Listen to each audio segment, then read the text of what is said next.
para ninguém, não é verdade? Todos os dias temos problemas a serem resolvidos. Pensamos que está tudo certo, tudo controlado, e de repente, do nada, surge um problema. Temos que aprender a lidar com eles. Para isso, nós precisamos de motivação. Precisamos de meios para que esses problemas deixem de existir nas nossas vidas. Precisamos de instruções para que eles existam, mas talvez em menor intensidade e quantidade. Por isso, temos que nos voltar mais uma vez para a Palavra de Deus para entender o quão consoladora é a mensagem de Cristo. Para que prossigamos firmes nas nossas vidas, mesmo com os problemas, nós temos que conhecer a visão consoladora transmitida e ensinada na Palavra de Deus. Lá em Salmos capítulo 34, versículo 5, diz que quando contemplamos a Deus, os nossos rostos jamais sofrerão vexame. Na Palavra de Deus, Ele se revelou através dos seus profetas. E desses profetas, Zacarias, um dos principais, que viveu no 6º século antes de Cristo, teve visões que trouxeram ensinamentos de consolo e de paz ao povo de Deus naquela época. Aquela mensagem transmitida naquele momento serve para nós nos dias de hoje.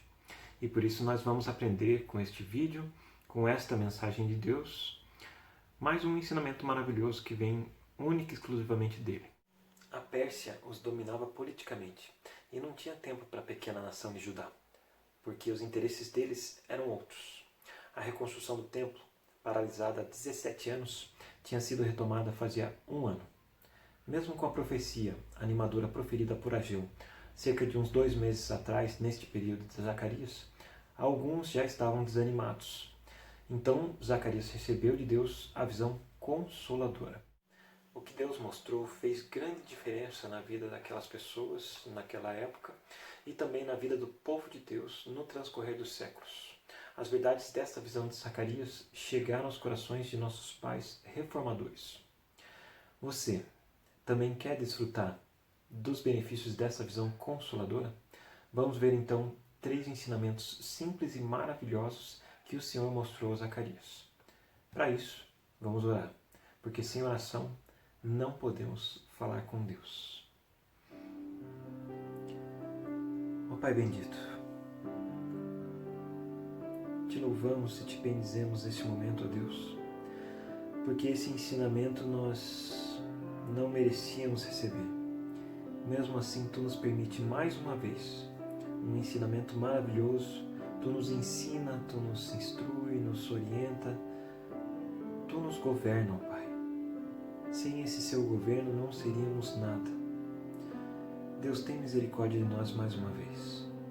Permita-nos aprender mais uma vez da Tua Palavra, ó Pai. Que ela entre nos nossos corações, nas nossas mentes. Que esta Palavra seja aplicada em todos os dias das nossas vidas. Deus, te clamamos, ó Deus, pedimos para que Tu possa demonstrar mais uma vez o Teu amor por nós. Nós precisamos deste amor, precisamos de Ti. Sem Ti não somos nada, ó Deus. Ensina-nos mais uma vez a Tua vontade através desta palavra e que tudo que fizermos aqui neste momento seja para a Tua honra e Tua glória. Não seja nada para nós. Tudo que aprendemos, ó Pai, que nós possamos aplicar nas nossas vidas e seja tudo sempre para Ti, nada para nós. Nos perdoe pelos nossos pecados. É em nome de Jesus que nós oramos. Amém. Vamos ler o texto então, lá de Zacarias, capítulo 1, a partir do versículo 7 até o versículo 17. Acompanhe comigo na tela, que eu vou ler na nossa versão tradicional da Almeida Revista e Atualizada, tá bom? Lá está escrito assim: No 24º dia do mês 1º, que é o mês de Sebate, no 2º ano de Dário, veio a palavra do Senhor ao profeta Zacarias, filho de Baraquias, filho de Ido. Tive de noite uma visão, e eis um homem montado num cavalo vermelho. Estava parado entre as morteiras que havia num vale profundo. Atrás dele se achavam cavalos vermelhos, baios e brancos. Então perguntei: Meu senhor, quem são estes? Respondeu-me o anjo que falava comigo: Eu te mostrarei quem são eles. Então respondeu o homem que estava entre as morteiras e disse: São os que o Senhor tem enviado para percorrerem a terra. Eles responderam ao anjo do Senhor, que estava entre as morteiras, e disseram: Nós já percorremos a terra, e eis que toda a terra está agora repousada e tranquila. Então o anjo do Senhor respondeu: Ó Senhor dos exércitos, até quando não terás compaixão de Jerusalém e das cidades de Judá, contra as quais estás indignado já faz 70 anos? Respondeu o Senhor com palavras boas, palavras consoladoras, ao anjo que falava comigo. E este me disse: Clama, assim diz o Senhor dos exércitos. Com grande empenho estou zelando por Jerusalém e por Sião, e com grande indignação estou irado contra as nações que vivem confiantes, porque eu estava um pouco indignado, e elas agravaram o mal. Portanto, assim diz o Senhor: Voltei-me para Jerusalém com misericórdia. A minha casa nela será edificada, diz o Senhor dos Exércitos, e o cordel será estendido sobre Jerusalém. Clama outra vez, dizendo: Assim diz o Senhor dos Exércitos: As minhas cidades ainda transbordarão de bens. O Senhor ainda consolará a Sião e ainda escolherá a Jerusalém. No primeiro versículo ali, quando ele fala mês de Sebate, essa é uma definição babilônica dos meses. Tinha definições babilônicas e hebraicas diferentes das que a gente pratica hoje em dia. De todos os livros do Antigo Testamento, Zacarias é o que registra a maior quantidade de profecias a respeito do Messias, apontando para a sua primeira vinda e também sobre a segunda vinda como rei, e através de profecias também sobre o fim dos tempos. O panorama histórico de Zacarias é o mesmo de Ageu, mas seus ministérios tiveram ênfases diferentes. Ageu centralizou seu trabalho na reconstrução do templo, e Zacarias encorajou o povo de Deus e se preocupou com o bem-estar de Jerusalém e do seu futuro a longo prazo. A murta citada ali no texto é um pequeno arbusto de flores brancas, frutos azuis e folhas perfumadas, diz o Manual Bíblico da Sociedade Bíblica Brasileira. Esse aqui, que é bem massa, uma referência que vocês podem comprar e aprender um pouco mais sobre a Palavra de Deus na sequência, beleza? Queria sentir também e saber como é que é esse perfume, né? Mas eu nunca senti. Mas o manual diz que tem esse perfume. Considerada a murta pelos judeus um símbolo de paz e prosperidade. Durante a festa das barracas, ou festa das cabanas, ou festa dos tabernáculos, os judeus utilizavam ramos de murta para cobrir seus abrigos temporários. Zacarias considerava a murta como um símbolo de paz. Provavelmente foi muito reconfortante para o profeta receber aquelas boas notícias por meio de um anjo rodeado por murtas. Então vamos aos 3 pontos da nossa lição de hoje. O primeiro é que Deus fala. A palavra falar de Deus, uma fala divina, uma fala histórica, ela é uma intervenção. Quando Deus fala, ele intervém em alguma situação necessária. Deus tomava a iniciativa de vir até nós por meio de sua palavra. Deus falou através dos profetas e do seu Filho Jesus Cristo. Ele era o Verbo de Deus, a palavra encarnada. Os apóstolos do Novo Testamento transmitiram o ministério de Cristo. Estabeleceu-se então assim, dessa forma, o alicerce e o fundamento da igreja. Deus interviu na história humana sempre que foi preciso. Ele interviu na vida de Zacarias através de visões. Deus enviou sua palavra a Zacarias e concedeu a ele 8 visões noturnas. A primeira nós vamos ver nesta aula de hoje, que é a patrulha dos cavaleiros celestiais. Essa nomenclatura é citada por Hernandes Dias Lopes. Neste livro dele de comentários expositivos daquela série que eu já tinha citado em um outro momento. Ele fez 36 livros de comentários de todos os 66 que compõem a palavra de Deus. É muito legal você investir nesses livros, ao invés de você ficar investindo em outras coisas.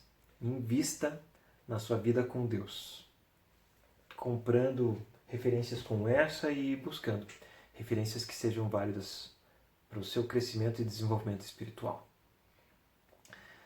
Deus, então, vai mostrar essa primeira visão a Zacarias e nos vai mostrar nessa aula. A voz de Deus chegando através do Senhor é externa. Não é algo que inventamos, não é algo que a igreja criou, não é algo que você cria, não é algo que qualquer servo de Deus cria. Esta voz de Deus sempre vem de Deus, é uma voz dele, não é uma voz sua. A palavra que é dele é um presente para nós. Hoje, de acordo com a doutrina reformada, não precisamos de novas revelações. Precisamos que o Espírito Santo torne viva a sua palavra a nós. A igreja precisa disso. Nascemos pela palavra. Somos sustentados pela palavra. Somos consolados pela palavra. Somos alertados e protegidos pela palavra. Somos santificados pela palavra. A palavra é perfeita. Restaura a alma do cristão.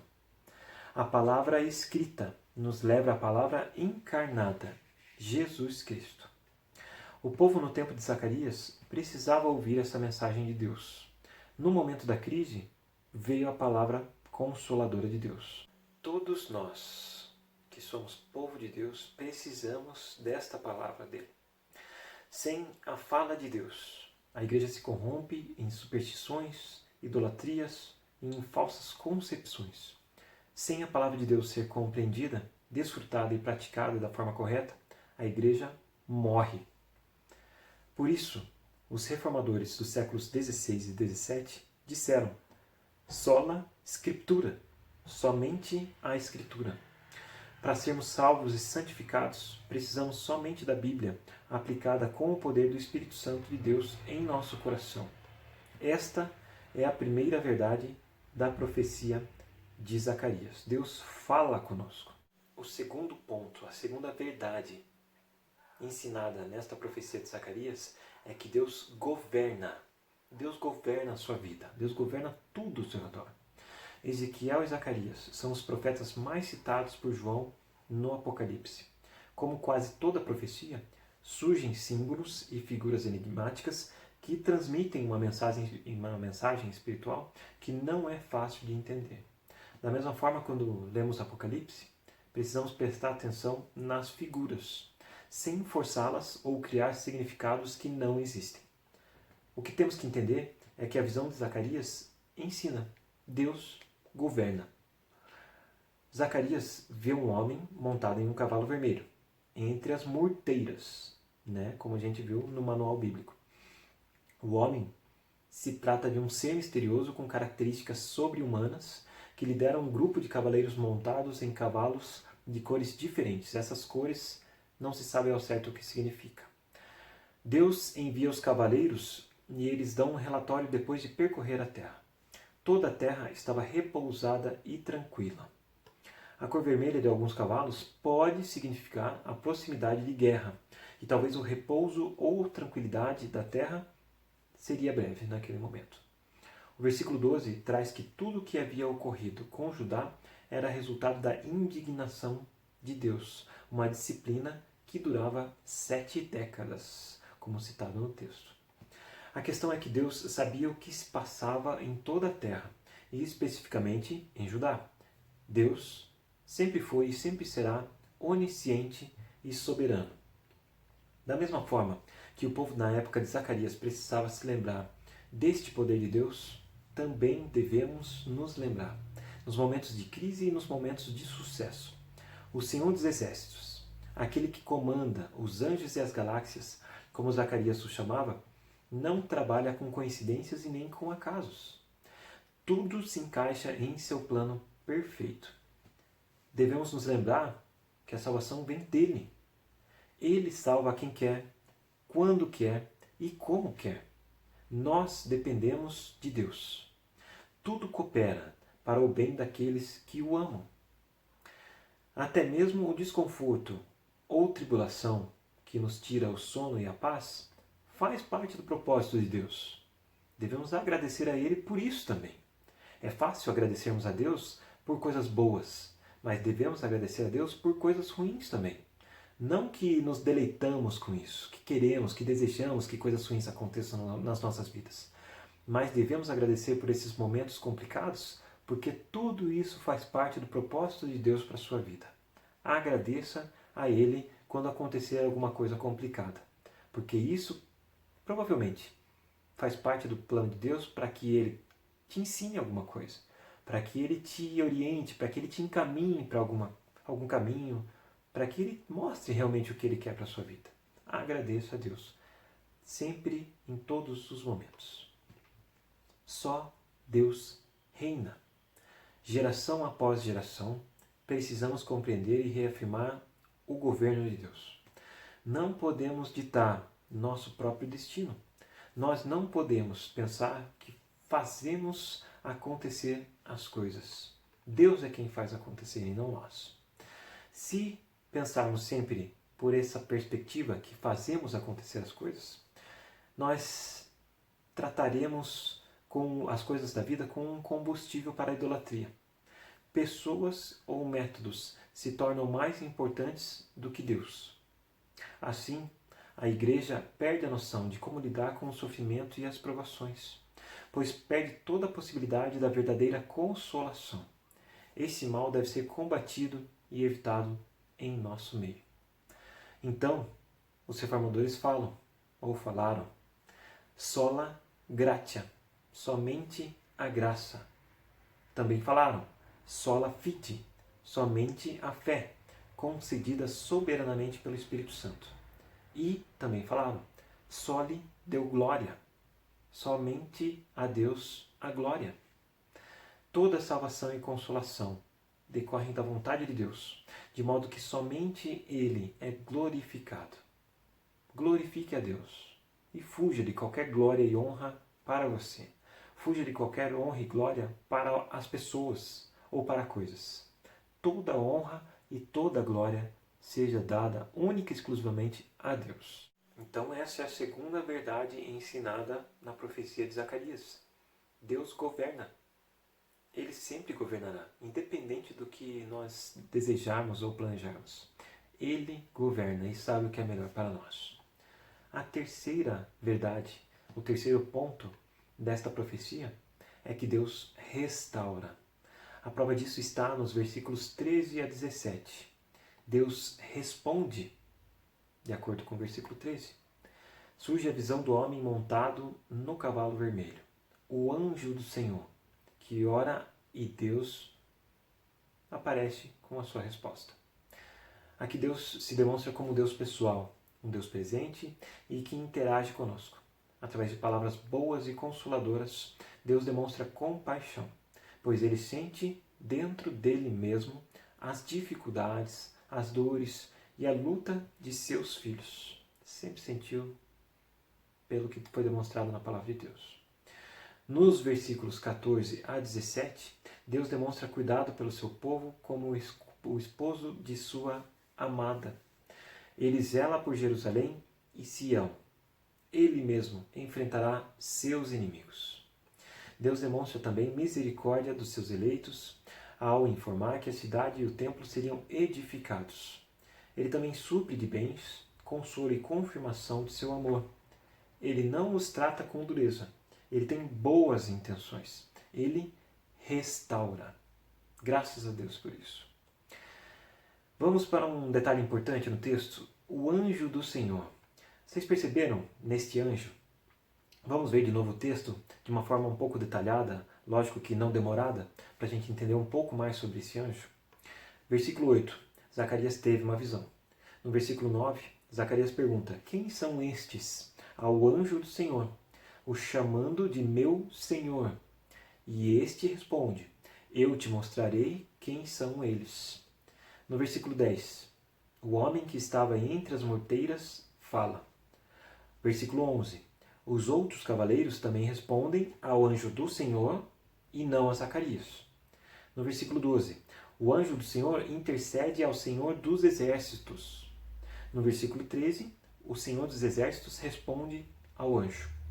Nos versículos 13, 14 e 17, o anjo do Senhor dá instruções ao profeta. O anjo do Senhor age como mediador, e a restauração vem somente após a sua intercessão ao Senhor dos exércitos. Esse anjo intercede por Judá ao Senhor dos exércitos. Então compreendemos que o anjo do Senhor é uma personificação de nosso Senhor Jesus Cristo. Ele é o único e suficiente Salvador e restaurador dos eleitos de Deus. Sem Cristo não há salvação e muito menos restauração. Através de Cristo, Deus restaura. O povo do tempo de Zacarias precisava ouvir isso. Eles receberam uma mensagem de esperança no momento de crise. Eles foram apresentados ao Salvador, presente, pessoal e rico em amor. Há um Deus misericordioso que anima com promessas. Há um Deus que consola e escolhe. Todos nós precisamos dessa restauração. Necessitamos desse Deus que restaura. Este é o verdadeiro avivamento, meus irmãos, minhas irmãs. Quando há revitalização pela palavra de Deus e não quando há barulho ou desvio doutrinário. Sem a palavra de Deus, a igreja murcha. Precisamos de reforma e restauração constante. Peça a Deus para que Ele realize essa obra através de nós. Só Ele realiza essa obra. E por isso devemos pedir a Ele para que Ele nos use. Os reformadores, então, em um momento da história, disseram: solos Christus. Somente Cristo. Somente Cristo pode restaurar. A igreja existe por causa de Cristo e para Cristo. Nada mais é digno de louvor, de honra e de glória do que Ele. Com essas três verdades, Deus fala conosco, Deus governa as nossas vidas e Deus restaura todos aqueles que desejam a restauração do Senhor. Aprendemos lições importantíssimas que devem ser aplicadas imediatamente nas nossas vidas.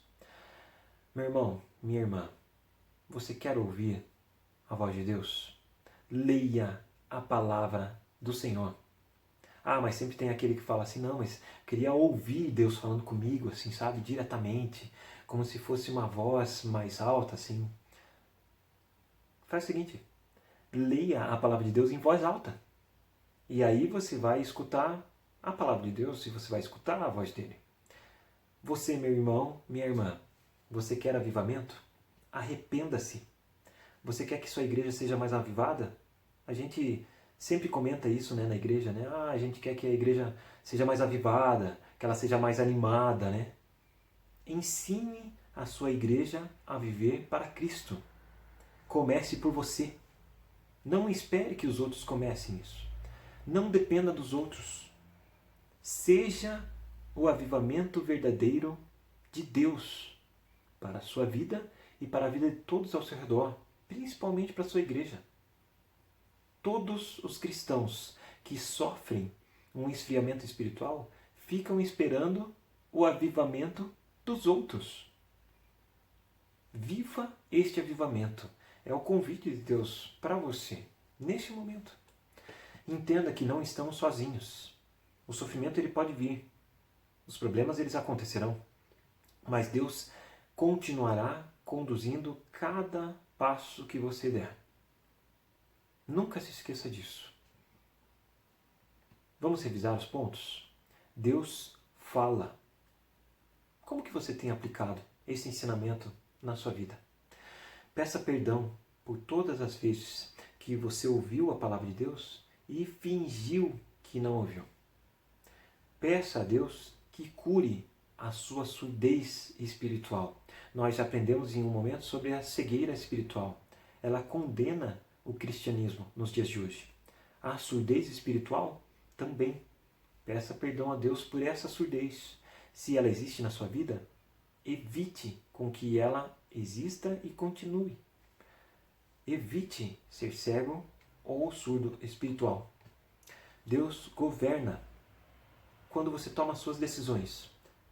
Tenha em seu coração, seja feita a tua vontade, assim na terra como nos céus. Que seja feita a vontade de Deus e não a sua. Dobre-se à autoridade e domínio do Senhor.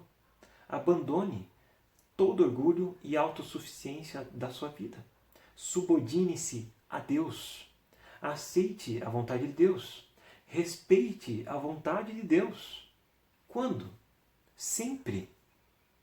Quando a liderança da igreja é determinada, é instituída, é estabelecida por Ele, quem é você, meu irmão, minha irmã, para discordar da vontade de Deus? Então, na próxima vez que você lidar com uma liderança da igreja, lembre-se, essa liderança foi instituída por Deus. Respeite, obedeça, ame o seu próximo. Ame a Deus sobre todas as coisas, servindo da melhor maneira possível. Amanhã você poderá ser líder instituído por Deus na Santa Igreja. Faça por merecer. Trabalhe lembrando-se dessa verdade. Deus governa a sua vida. Deus governa a vida de todos. Deus restaura. Esqueça os erros do passado. Não deixe que esses erros te definam. Desfrute do Evangelho. Se você desfrutar do Evangelho, você não repetirá os erros do passado que já te consumiram ou que insistem em consumir a sua vida, principalmente sua vida espiritual. Deus restaura. Verdades maravilhosas para esta lição, para este ensinamento, para a sua vida. Todos nós devemos aprender com isso. Que nós possamos nos incentivar a praticar essas verdades.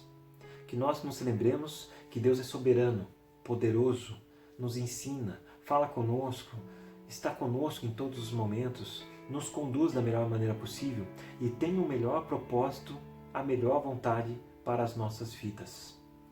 Podemos ser melhores cristãos, verdadeiros cristãos.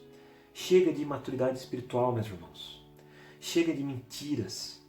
Chega de falhas, chega de erros, chega de pecado. Vamos praticar a verdade espiritual, a verdade em Cristo, em temor e em tremor. Podemos praticar isso, podemos viver essa verdade. Queira esta verdade, viva para Cristo em todos os momentos da sua vida. Afaste-se daquilo que te afasta de Deus e que te afasta dessa verdade. Se você está sendo afastado dessa verdade, você está vivendo uma mentira. Não seja mentiroso. Viva verdadeiramente para a honra e glória de Deus. Viva o Verbo de Deus. E assim nós terminamos mais uma lição da Escola Dominical. Meu irmão, minha irmã, quão importante é aplicarmos esta palavra de Deus nas nossas vidas. Não podemos falar besteira e não podemos viver em condenação. Façamos a vontade dele de uma vez por todas. Desejo a você um ótimo dia, um ótimo restante de dia, seja qual dia for. Que Deus te abençoe, que Deus esteja contigo e que Deus continue te instruindo. Que Ele toque o seu coração para que você queira viver essa instrução, que você não negligencie os ensinamentos da Palavra de Deus. Um bom domingo a todos, contem comigo, um grande abraço e até a próxima. Deus abençoe a todos. Muito obrigado mais uma vez por terem passado mais uma vez esse tempo comigo. Abraço a todos. Deus abençoe.